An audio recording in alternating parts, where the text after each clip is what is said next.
Land titling act పై ప్రతిపక్షాల ఆరోపణలను తిప్పికొడుతోంది YCP. భూమాఫియాను అణగదొక్కేందుకే land titling act అమలు తెచ్చామన్నారు ఆ పార్టీ నేతలు. రూల్స్ ఫ్రేమ్ కాకముందే భూములు కాజేస్తున్నారని దుష్ప్రచారం చేస్తున్నారని అన్నారు. యాక్ట్ ఏదైతే మనం తెస్తున్నామో అది ఎవరికి కళ్ళె వేసేది, ఎవరిని పాతాళానికి తొక్కేది అంటే ల్యాండ్ గ్రాబర్స్, భూమాఫియాలు అడ్డంగా ఎక్కడ చూస్తే అక్కడ జెండా పాతి రికార్డుల్లో తారుమారు చేసుకునే చంద్రబాబు నాయుడు అనుకో అలాంటి గ్యాంగ్ ఎవరున్నారో వాళ్లకు ఊపిరాడకుండా చేసి అక్కడికి ఆంధ్రప్రదేశ్లో వాళ్ళకి స్థానం లేకుండా చేసే దాంట్లో మన ప్రభుత్వం తీసుకున్నది పెద్ద చొరవ ల్యాండ్ టైటిలింగ్ యాక్ట్.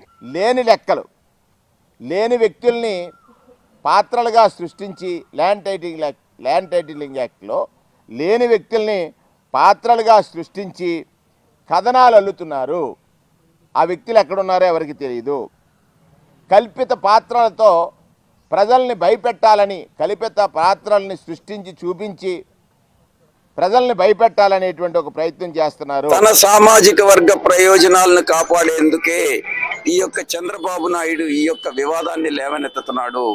ఇది మేము చేసినటువంటి ఈ యొక్క చట్టం దళితులు, పేదలు, బలహీన వర్గాలు, బీసీలు, ఆదివాసీలు వీళ్ళందరి హక్కుల కోసం, భూ హక్కుల కోసం మేము చేసినటువంటి ఈ చట్టం ఎంతో ఉన్నతమైనటువంటి చట్టం.